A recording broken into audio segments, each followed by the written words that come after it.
Hello guys, તો હું આજે વાત કરવા જઈ છું નામ જપ.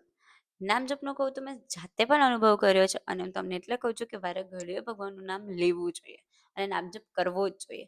ફર્સ્ટના થોડા દિવસમાં તમને ઓછો વિશ્વાસ આવશે, મેં રહીને તમે કરતા જશો એમ તમારામાં બહુ જ વિશ્વાસ આવી જશે અને તમને એવું લાગશે કે હા, મને કોઈ સાંભળે છે. એક ફેઝ આવશે તમારામાં અને એક શક્તિનું અનુમાન થશે કે હા, હું જે કહું છું એ કંઈક સાંભળે છે, કોઈક તો સાંભળે છે મારી વાત. અને હા, બીજું કે તમને એક સરેન્ડરની ભાવના થશે. તમને એક એવી ફિલિંગ આવશે કે ના, હું આ કરી રહી છું તો હું સમર્પિત કરું છું, મારું કામ થઈ જાય. થર્ડ કે નેગેટિવિટી, તમારામાંથી નેગેટિવિટી દૂર થઈ જશે અને પછી તમને ઓલવેઝ પોઝિટિવ જ વાઇબ આવશે. પછી કે તમને ગભરામણ નથી થતી કશાથી, તમે ગભરાતા નથી કશાથી, તમને ઓલવેઝ એક પોઝિટિવ અને ફેથ હોય છે તમારામાં કે જે તમને આ બધાથી દૂર કરે છે.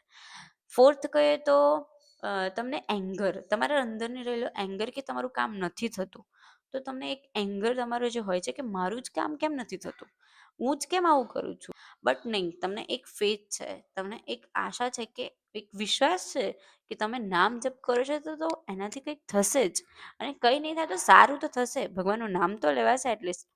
તો પ્લીઝ ડુ નામ જપ એન્ડ કીપ મેનિફેસ્ટિંગ.